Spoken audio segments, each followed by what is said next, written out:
Jack. Nice to meet you. Nice to meet you, okay? Yeah. I'm not as good as you, though. So, October Red Boxing here with the lovely Jack Catterall. We've just had the media press second day of 2. I'm going to ask you this.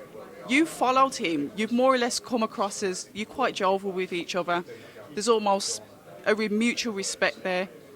So how are you going to put that aside, that respect aside for fight night? If you watch my previous fights and the press conferences that I've done, I don't let the fighters get under my skin.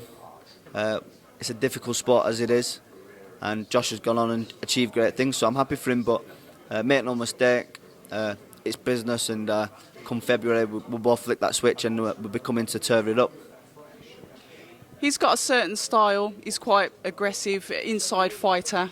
You said that you noticed he's got a few, there's a few holes, there's a few gaps that you've seen that you can manipulate. I know you can't go into tactics and obviously reveal what you're going to do, but where do you see his weaknesses to be? We see weaknesses. We see even the last fight that he had with Ramirez, he took a lot of punishment downstairs, and that kind of slowed him down. I know he come away with a victory, but it was a hard-fought victory. And I think up until the midway of the fight, I had Ramirez winning until the knockdown that turned its fight upside down for me, and Josh ran away with it. But there's certainly stuff that we see and that I believe and I can exploit. And when you say you believe you can exploit, what does your style bring to that? Because I say that styles make fights. Like I said, you pointed out some gaps where he gets hit downstairs and where that can slow him down. So how does your style then counteract that to be able to secure that win? Yeah, I believe I'm a come-forward fighter, I'm a defensive fighter. There's certainly, I get in that ring and I believe you've got to be versatile. Whatever Josh does, I'm going to be able to do it one better. I've seen Josh get inside and people let him rush. Josh will rush the fighters. I believe with my defence, my timing, I can kind of nullify his attacks and suffocate him and certainly start chipping away and breaking him down how I expect to do. And when you say breaking him down and chipping away, is this a fight that you're going to take a slower pace with? Is this something that you're going to do round by round to break him down slowly? Are you looking to go the distance is what I'm getting at? No, I wouldn't say I'm looking to go the distance. I believe like when you step in that ring, you've got to be prepared for anything.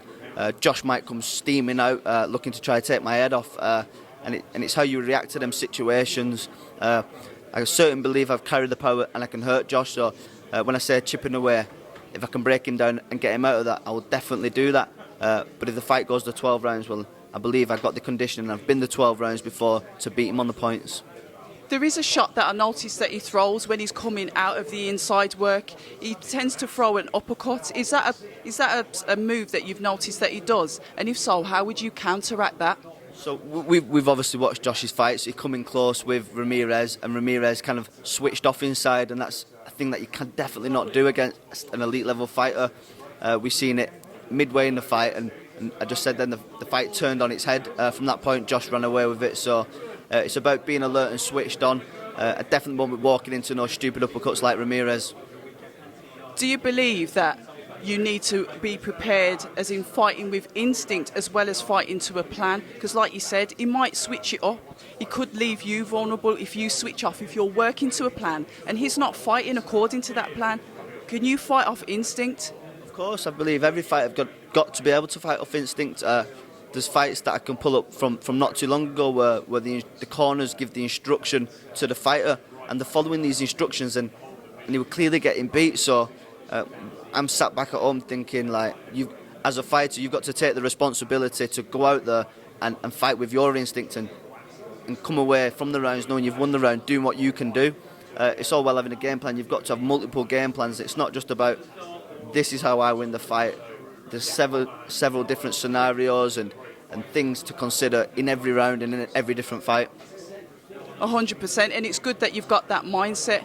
But what will it mean to you? What will it mean to your hometown? I know you're 26-0. In boxing professional fights, you've had more than him, okay? But he's of a very high pedigree fighter. So what will it mean to you when you secure that win? It will be massive. I'm not looking at that now. The focus right now is preparing for that battle. I can enjoy the win afterwards, so to speak, but it's a massive fight for me and a massive fight for my hometown. We come from a little town in Chorley, and there's never been a world champion. So for me to go up to Scotland and bring back all the world titles, it will be a massive achievement. And fighting out of your hometown, fighting up in Scotland, like you said, you're going into his turf. You can see today he's turned up quite crowd heavy. You can imagine what's going to be up there when you get to Scotland. How do you then block that out to remain focused on what your goal is, which is to take those belts? I think that comes down to a bit of mental strength. I believe I've got that mental strength. I've been up to the Hydro to see Josh fight a few times, so I've kind of witnessed and experienced that atmosphere. It is what it is. I guess I'm going to go up there, and I'm expecting a hostile. I'm expecting to get booed and whatever else happens. But I've said it before, and I'll say it again. I expect to take thousands up there with me, so I won't be up there on my own. There'll be a lot of support coming from England. Nice one. Is there anything that you want to add? Do you want to shout out your sponsors, your coach, your trainer, the people that have always been there to get you to this stage before I let you go?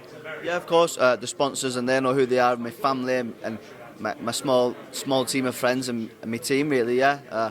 It's been a long, I sort of say, 18 months, 2 years to get to this fight. We've been denied opportunity after opportunity, but we're here now. So thanks for sticking with me, and let's get to it. Thank you very much, October Red Boxing with the lovely Jack Catterall. All the best for your fight. Until the next time. Thank you very much. No, thank you. Hi, and thank you for watching October Red Boxing. Like, subscribe, and tap the bell for notifications. You can also find us on Instagram at October Red Boxing and on Twitter, October Red UK. And remember, at October Red, we stay ready.